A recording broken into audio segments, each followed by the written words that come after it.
sementara baru 2 tahun untuk menekuni usaha ternak ayam kampung petelur.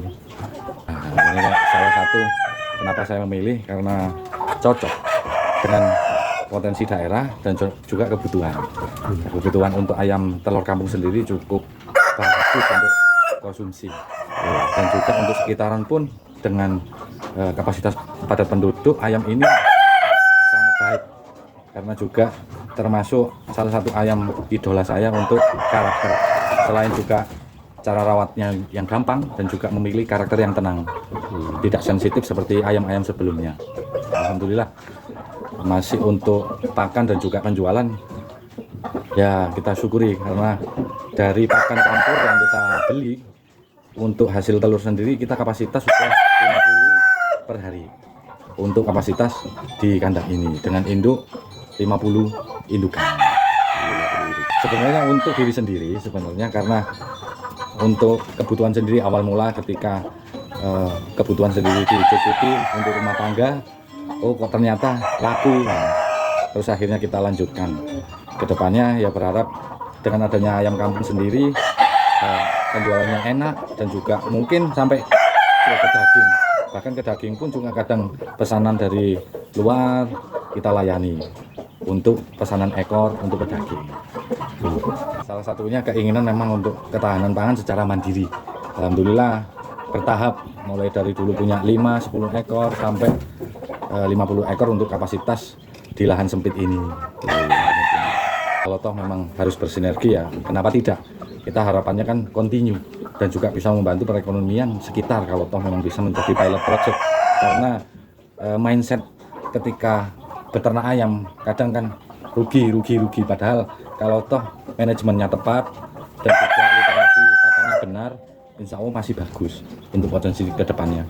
Untuk kandang di sini ini luas lahan 10 kali 7, 70 meter persegi, dan untuk kandang 6 kali 10, jadi total 60 meter persegi untuk kandang. Ya mungkin karena bahan baku pakan yang kadang harganya melambung tinggi, kadang kita masih ngekroskan dengan biaya operasional. Sebenarnya kalau untuk kendala-kendala lain sakit ya mungkin wajar 1-2, tapi untuk ayam ini saya akui ketahanan tubuhnya bagus untuk cuaca Malang yang sering berubah-ubah.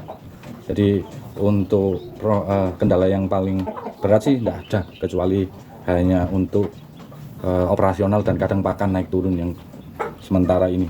Ya kita dengan komunitas sesama peternak mungkin sama-sama memiliki bahan baku, contohnya mungkin jagung atau dedak yang bisa kita antisipasi untuk harganya lebih rendah.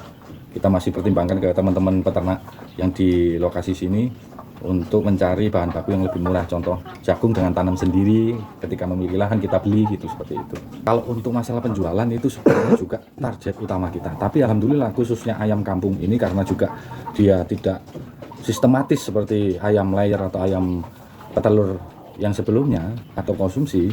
Nah otomatis ayam kampung sendiri karena juga terbatas dengan posisi peternaknya juga jarang. Nah sementara kebutuhan ini kita tidak mencakup dengan kapasitas kebutuhan di pasar, karena minim sekali peternak kampung dengan konsumsi telur atau produksi telur yang baik. Sementara kita ada pesanan begitu tinggi, kita masih belum bisa mencukupi stok itu. Otomatis pasar sangat baik untuk ayam kampung petelur. Nah untuk ayam kampung ini, ras petelur ini, saya kan memiliki ayam salah satunya KPU Ribbon dari teman Tulung Agung, dan juga ini ada ras juga Baretrok dan juga BT3 ini dengan produktivitas tinggi dengan 80% lah. Misalkan ada 10 ayam itu 8 masih bertelur rutin, ya jeda 1 hari 2 hari wajar, karena tapi dari kapasitas rata-rata telur 80% per hari. Nah biasanya ayam kampung biasa itu kalau untuk rumah tangga biasanya kan asal dikasih makan. Nah sedangkan kalau toh memang sudah ras namanya ras petelur, kita tidak, nama bahan baku utama tidak melepas namanya jagung. Jadi kita tidak asal organik, tapi melainkan memang jagung sebagai 50% pakan utamanya, baru itu dimix dengan organik atau bahan tambahan lain, contohnya mungkin konsentrat dan dedak. Tetap bisa, cuman produktivitasnya pasti akan menurun karena kunci utamanya hanya di jagung. Kalau untuk kualitas daging insya Allah tidak akan jauh berbeda, tapi kalau toh memang bahan bakunya sudah dari alam, contoh jagung, otomatis kan dia lebih gurih kalau katanya orang yang beli, seperti itu.